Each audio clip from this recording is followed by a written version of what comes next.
Welcome back to Ultimate Trader. I'm going to talk about volatility today. I think it's a concept that most people are aware of, but I'm not sure a lot of people know how to use it or what to do with it. So we're going to start off with looking at, this is an S&P 500. This is the futures, but it's a daily chart. So each bar represents a day. As you can see, there's areas of low volatility and high volatility. Now, just before I even pointed out, so this would be an area. So each day here is a very, very small range. So even though the market is going straight up, basically, this is a very low volatility environment here. Whereas opposed to where I have highlighted, this is very high volatility. So now if you take the range of this entire time period here, you can see the highs were around 35 essentially, and the low was around 3150-ish, 55. So this is a very large range on the S&P. It's hundreds of points, right? Whereas each day in here, we're tiny comparatively to most of these days.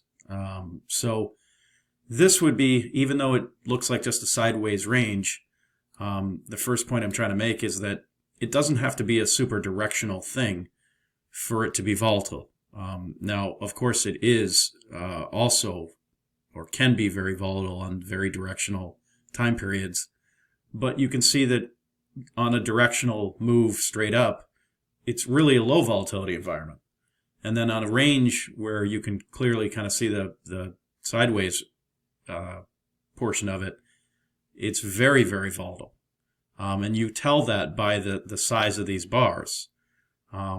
So each bar represents the high and the low, of course, including the wicks of each day. So the range was much larger on each of these days, or virtually all of these days versus these, right? And so volatility is not a directional thing necessarily. It can be, but it's not, it doesn't have to be, I guess is the point of this. So you can see this day I have marked here. The high was up at somewhere around 34.45, and the low was somewhere down here. It's not exact, but 32.80-ish, 32.85. So you can see there's a very big day just on one day, 34.45 down to this low at 32.80-ish. So, you know, that's a massive day. So if you just look at this area, it doesn't look like much. But it is. So, and incidentally, this is the start of COVID. I wanted to include that because this was the highest volatility we've seen in a long time, and I would say it was probably more volatile than the 2008 collapse. But you can see, again, this is sort of a sideways range. Now, this is a very wide range, but if you're just looking at the chart, it kind of looks like it's going sideways. But these days are massive. They're massive width ranges, right? And then again, prior to COVID, same sort of thing. Very, very small, basically straight up. Not 100%, but basically. And these days are very, very small. So there's different regimes and they look different, but the thing to take away from this is when you bring up a chart, whether it's an individual stock or an index or whatever you're trading, when you're thinking volatility, this is the area where it should stand out to you that it's very low volatility.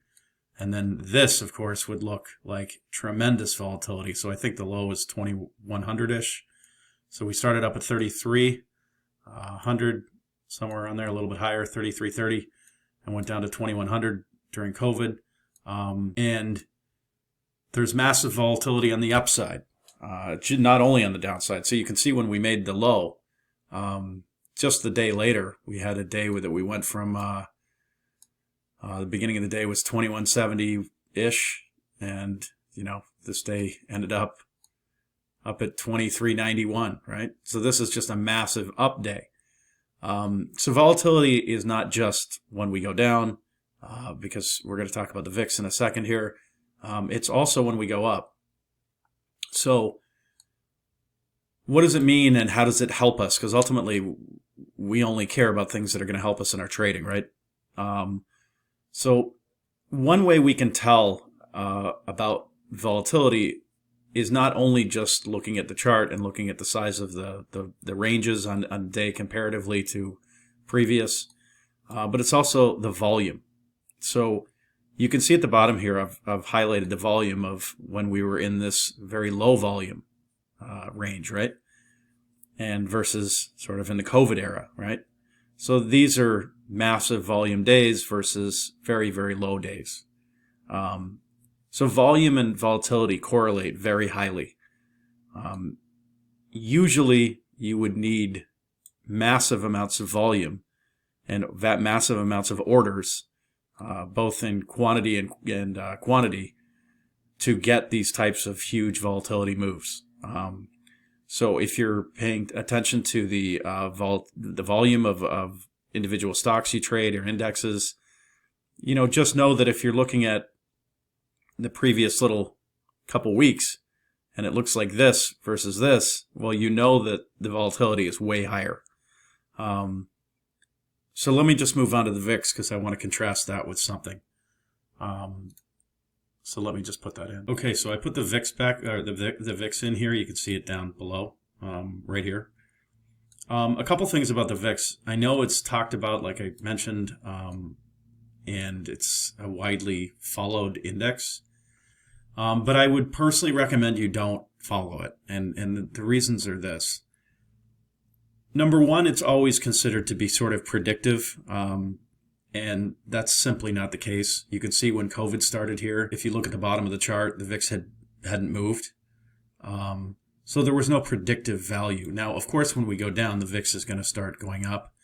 And it eventually reached up to this above 80 at the lows. But there was no predictive value. So it was trading somewhere around the 14 to 15 area when we started, when COVID started. So it didn't give you any sort of heads up. It was the same as it was back here during this low volume or low volatility area, right?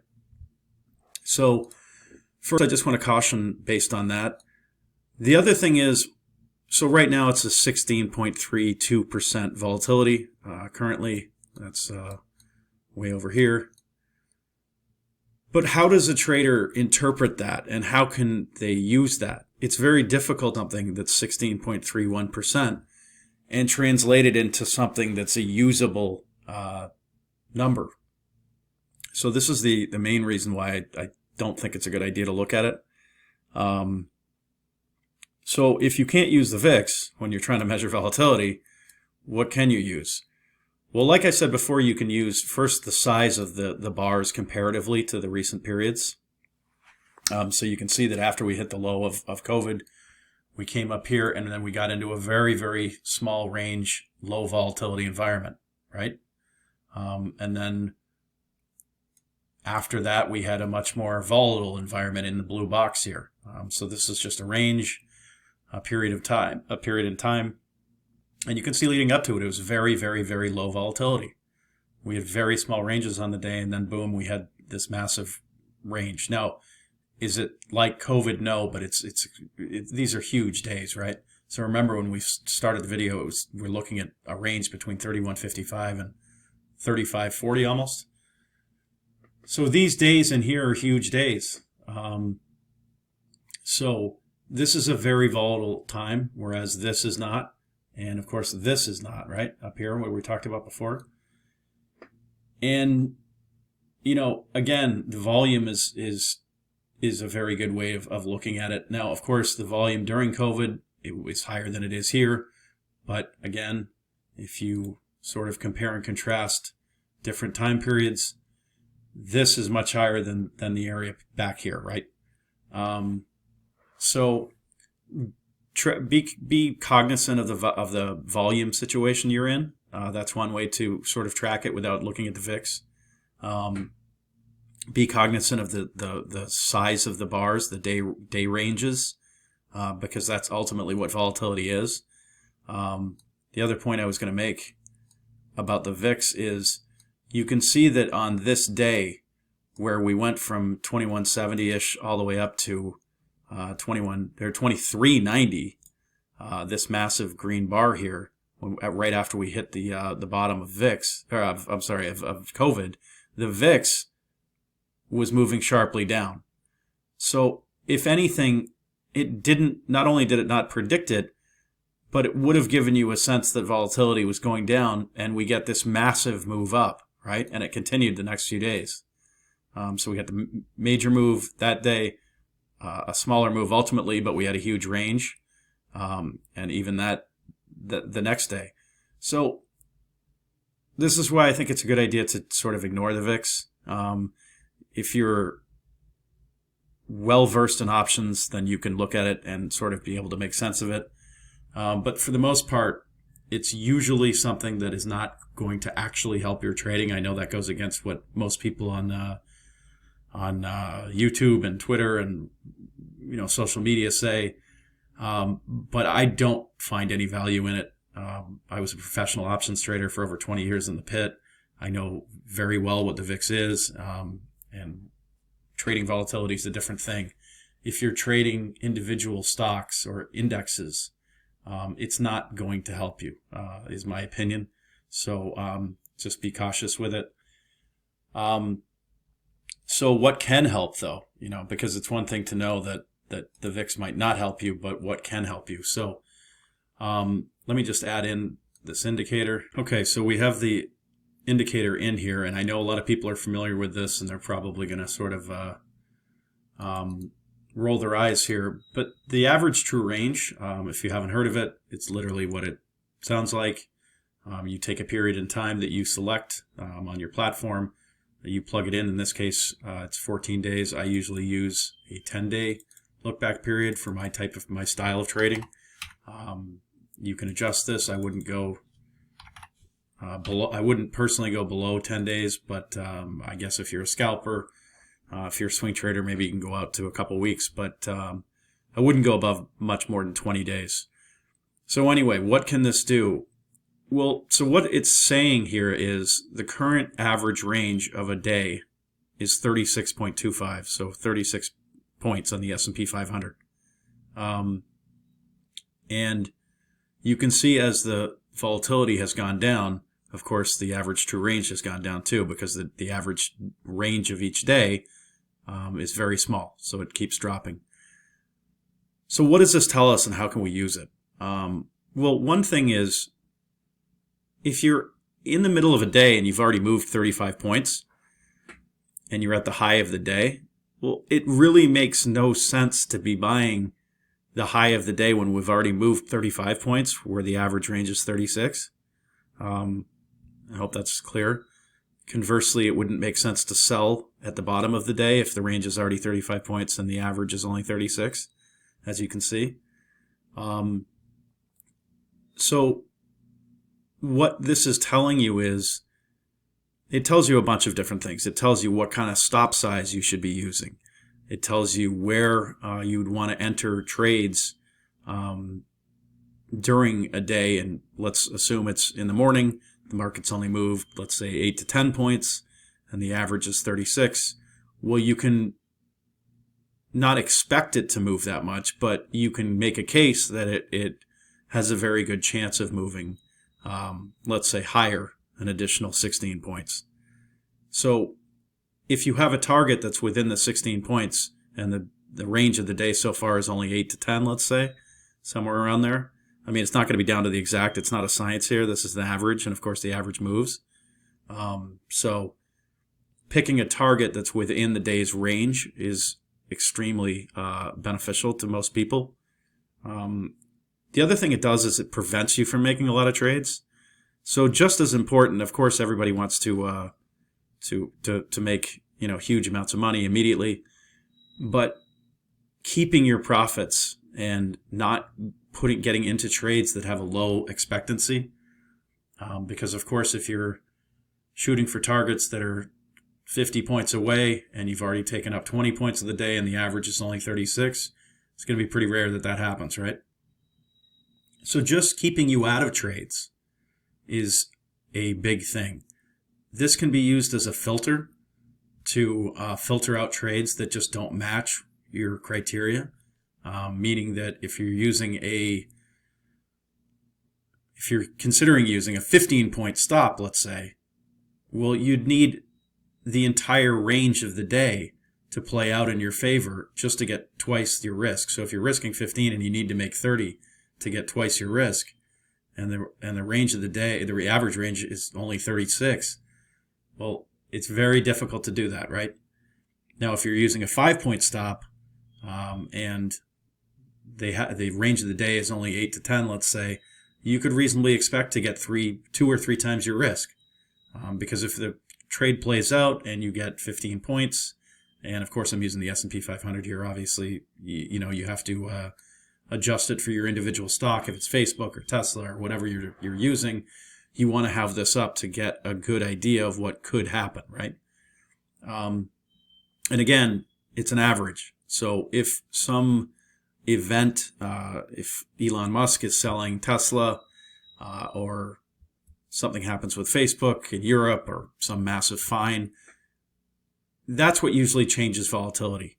So we'll talk about that in a second, but just to sort of finish up on this ATR and what the uses are, as opposed to trying to use the VIX and me saying, okay, the VIX is at a 16.3%. Well, what are you going to do with that, right? Like, how are you going to use it?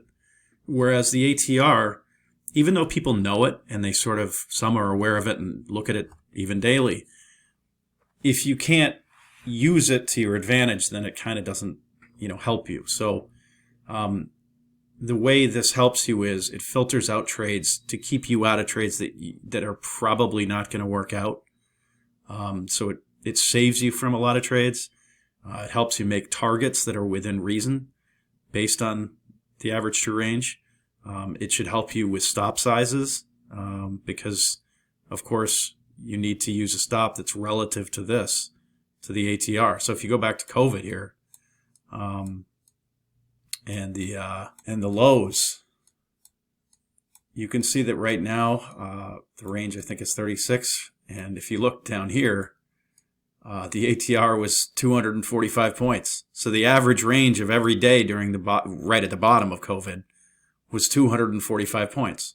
So if you're using a 5-point stop and the average range is 245 points, well, you're going to probably get stopped out, right? It's not a reasonable thing. Your stop size would have to be much bigger, but so would your targets, right? So if you've got 245 potential points of range of the day, well, you can afford to use a much bigger stop because your target can be way bigger, right?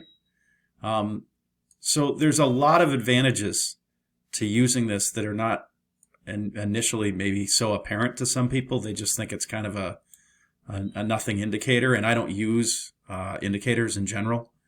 I don't even really consider this an indicator. It's more of just a measuring tool, but it can give you a lot of insights into how your trades could play out. Of course, we don't know how they will play out, but how they could play out. So you can see that if I told you the VIX was at 80 here in this area, it tells you it's volatile, but it doesn't give you the sort of concise number that something like an ATR can give you. So if I say 245 points and you happen to have bought somewhere at the low here for whatever reason, well, God only knows where it could go, right? You've got 245 points of potential range. And you can also see that the VIX was trending much lower. And, on this day, when we shot up, that we talked about before, when the VIX was going down, this indicator was still right at 245, right? So this tells you that the volatility is not just on the downside. It includes the upside as well. Whereas the VIX, the way the calculation is, it is skewed to the downside. So there's something called a skew. I won't go into it. It's a little too deep in the weeds here. But the volatility skew means that when the market goes down, the VIX goes up. And when the market goes up, virtually always the VIX goes down. So it's difficult to use versus this ATR. So the three things that I think are beneficial are, number one, the size of the bars, because it's not direction based, right? Here we went straight up, but it was a super low volatility environment, even though it was a directional move. Same thing here. It's a directional move straight up, but it was super low volatility. You can see that from here. The ATR was 25 points. Remember, this is back then a $3,000 stock, right? And you want to be able to understand that this area is very volatile, even though it doesn't look like it on this chart because of COVID. But this is a very volatile area, even though it went sideways. So the volatility was much higher here, as you can see, measured by the ATR down here at around 73-ish.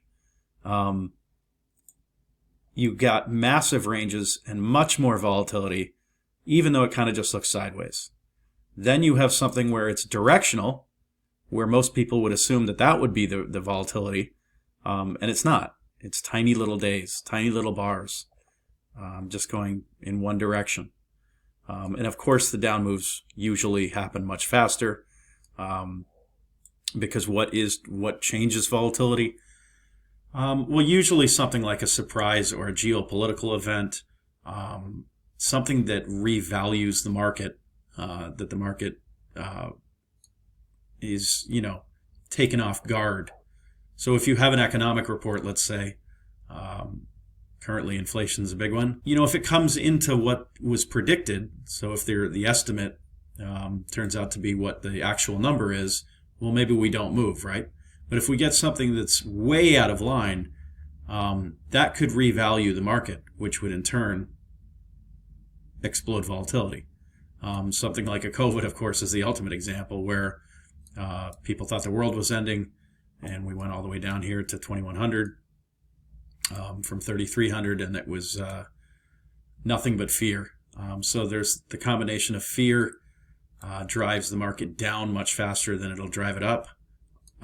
Although you can have days like this we talked about. And the secondary thing is not just a political event, geopolitical event, or a surprise or something, like a COVID situation, or back in 2008 where the financial crisis happened and the housing market and the banks were all going under. There's also the human psychology. I'll just touch on this before we're done. What happened on this day where we had this massive move up was not just a random bounce. And of course, we don't know what's in people's minds, but let's assume that a lot of people were shorting the market in here, and it's not an unreasonable expectation that people were, because they were probably thinking that the market could go down another 50%, and you know what, it could have, right? So the human psychology of this happens to affect volatility in a massive way when all of these people, or not all of these people, but a large amount of people start getting short the market or the stock or whatever you're trading, and the market reverses very hard. That sends a mental shockwave to everybody who is short, because now they're losing more and more and more money. So remember, this day, it ended up here at 2390-ish. It started down here at 2170-ish. That's a huge day.